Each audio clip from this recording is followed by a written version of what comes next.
ગુજરાત વિધાનસભામાં ગુજરાતની ભાજપ સરકારે બજેટ રજૂ કર્યું અને આ બજેટને લઈને હવે આમ આદમી પાર્ટીના ધારાસભ્ય હેમંત ખવાએ ભાજપ સરકારને આડે હાથ લીધી છે।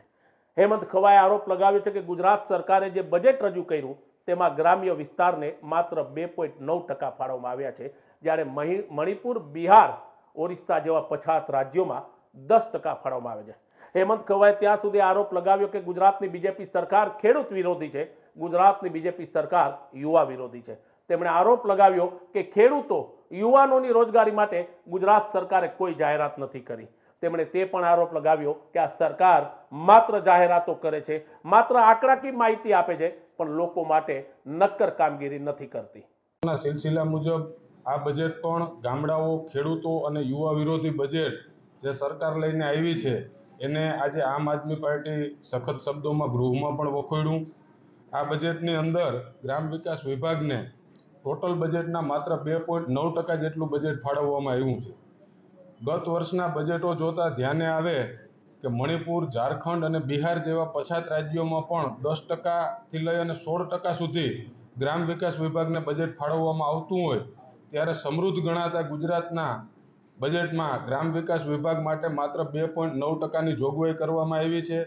શહેરી વિકાસ વિભાગમાં 6.3%ની, એટલે ગ્રામ વિકાસ વિભાગ કરતાં લગભગ ડબલ કરતાં પણ વધારે શહેરી વિકાસ અંતર્ગત જોગવાઈ કરવામાં આવી છે, જેના કારણે ગામડાઓની હાલત દિન પ્રતિદિન બદથી બદતર થતી જાય છે અને શહેરોમાં ઝૂંપડપટ્ટીઓની અને મજૂરોની સંખ્યા વધી રહી છે। પાછલા 3 વર્ષના બજેટમાં નેશનલ એવરેજ રેશિયો ગ્રામ વિકાસ વિભાગનો 5%નો રહ્યો છે, જેની સામે ગુજરાત સરકાર દ્વારા માત્ર 2.9% બજેટ ફાળવી અને સતત ને સતત ગામડાઓની ઉપેક્ષા કરવામાં આવી રહી છે। એવી જ રીતે કૃષિ કલ્યાણ, ખેડૂત સહકાર વિભાગની વાત કરીએ તો તેલંગાણામાં ટોટલ બજેટના 16.4% બજેટ આ વિભાગને ફાળવવામાં આવે છે। બીજા રાજ્યમાં કે જ્યાં આમ આદમી પાર્ટીની સરકાર છે ત્યાં 10.2% બજેટ આ વિભાગને ફાળવવામાં આવે છે, ત્યારે ખેડૂતો માટે ગુજરાત સરકારે માત્ર બજેટમાં 4%ની જોગવાઈ રાખી અને ખેડૂતને જેમ વર્ષોથી અન્યાય કરતા આવ્યા છે એમ આ બજેટમાં પણ અન્યાય કરવામાં આવ્યો છે।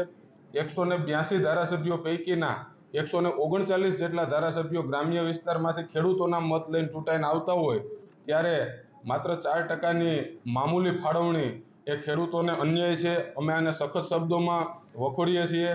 પંજાબ રાજ્યમાં 10.2% બજેટ ફાળવી અને જે પ્રમાણે પંજાબના ખેડૂતો સમૃદ્ધ છે એવી રીતે ગુજરાતમાં પણ વધુ બજેટ ફાળવી અને ખેડૂતોને સમૃદ્ધ કરવામાં આવે એવી અમે આ તકે માગણી કરીએ છીએ।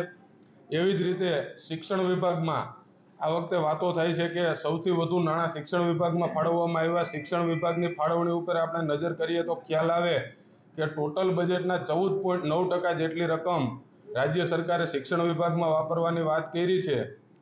દિલ્હીમાં જ્યાં આમ આદમી પાર્ટીની સરકાર છે ત્યાં કુલ બજેટના 24.3% બજેટ દિલ્હી સરકાર શિક્ષણ વિભાગ પાછળ વાપરી રહી છે, જેને લઈને આજે વર્લ્ડની બેસ્ટ સ્કૂલો દિલ્હીમાં ખુલી રહી છે અને વિશ્વના નેતાઓ દિલ્હીના શિક્ષણ મોડલના વખાણ કરે છે અને અવારનવાર દિલ્હીની મુલાકાતે આવે ત્યારે સ્કૂલોની પણ મુલાકાતો લઈ અને આ સ્કૂલોના વખાણ કરી રહ્યા છે।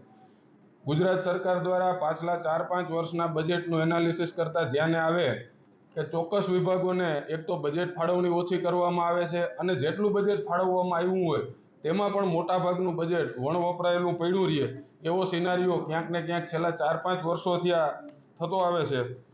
ગત વર્ષે વાત કરીએ તો પાછલા વર્ષોમાં ઓબીસી, એસસી, એસટી અને માઇનોરિટીના વિભાગનું જે બજેટ ફાળવણી હતી એમાંથી 14% બજેટ એટલે 396 કરોડ રૂપિયા વણ વપરાયેલા પડ્યા રહ્યા।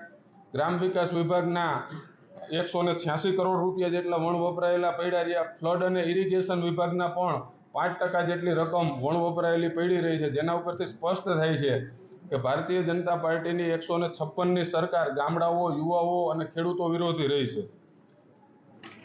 માટે આ બજેટને આમ આદમી પાર્ટી ખેડૂત યુવા વિરોધી ગણાવે છે। અસ્તુ જય।